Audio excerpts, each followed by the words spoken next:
Trading పేరుతో cyber మోసం. Online trading ద్వారా లాభాలు వస్తాయని నమ్మించి సైబర్ నేరగాళ్లు నగరవాసి నుంచి 14.34 లక్షలు కాజేశారంట.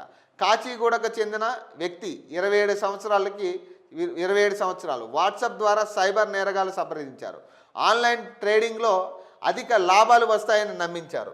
పైరసీ డిఎంఏ ట్రేడింగ్ ప్రతినిధులమని చెప్పుకున్న నేరగాళ్లు బాధితుడిని వాట్సాప్ గ్రూప్లో చేర్చి పెట్టుబడులు పెట్టేలా ప్రోత్సహించారు. వారి మాటలు నమ్మి బాధితుడు పలు దఫాలుగా 17.94 లక్షలు సైబర్ నేరగాళ్లు సూచించిన ఖాతాలకు బదిలీ చేశాడు.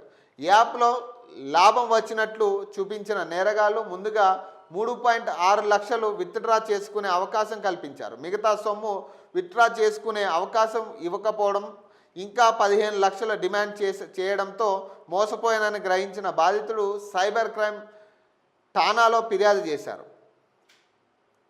కేసు నమోదు చేసుకున్న సైబర్ క్రైమ్ పోలీసులు దర్యాప్తు ప్రారంభించారంట. ఇది పరిస్థితి, ఇట్లా ఉంది.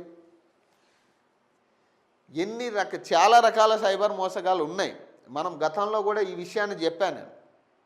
ఇమీడియట్గా వితిన్ అవర్స్లో కనుక మీరు వాటి మీద స్పందించి, ఒకవేళ ఇట్లా ఏదైనా జరిగినప్పుడు స్పందించి ఇమీడియట్గా సైబర్ క్రైమ్కి 1 అవర్ లోపు కనుక మీరు వెళ్ళగలిగితే డబ్బు సేఫ్గా మళ్ళీ మీ అకౌంట్కి వచ్చే పరిస్థితి ఉంటుంది. ఇది మాత్రం గుర్తుపెట్టుకోవాలి.